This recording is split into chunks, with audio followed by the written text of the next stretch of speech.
nangyari sa'yo? Kailangan ko lang ng may pansamantalang matutuluyan. Dito ka na lang sa amin. Bes, baka naman pwede ka magbigay kahit 1 gig lang. Para naman mabawasan yung utang mo. Maniningil ka pa talaga. Eh dapat ka nagpapasalamat ka sa akin. Tinulungan ko yung anak mo. Nay, tignan mo, si Tita Lani. Walang hiya talaga yung babaeng yun eh. Purutan! Punta kayo din sa tindahan. Nakawan ba kami? Ano nangyari? Tulong! Sina Tita Lani po at yung mga friends niya.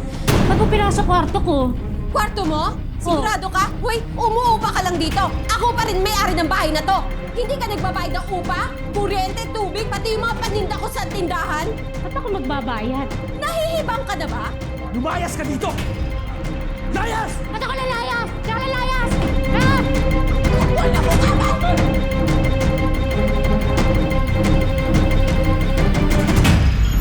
Malaki pala ng kinita ko ngayon, no? Maraming salamat po, Lord. Sana po marami pang blessings na dumating. Wala akong extra kasi ngayon lahat may pinaglalaanan eh. Masama yung ipon ng ipon. Pag namatay ka kinabukasan, oh, anong mapapano na yung mga inipon mo?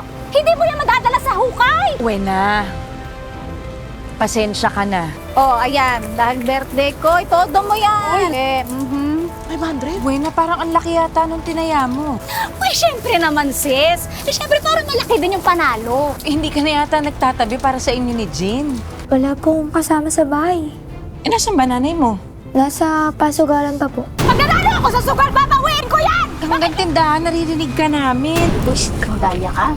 Kumita ka lang ng konti. Akala mo kung sino ka ng mataas? Ha? Lahat ng ginagawa ko dito, lahat ng pagnenegosyo ko, sinisiraan mo. Anong problema mo? Uy, hindi ko alam kung bakit napunta dito yan. Siguro, tinangay ng aso. O, kasalanan ko ba? Huling-huli kita, hoy! Nakuha na kita ng video nung isang gabi! Kaya huwag ka nang magkaila! Huwag ka nang Ikaw na pa!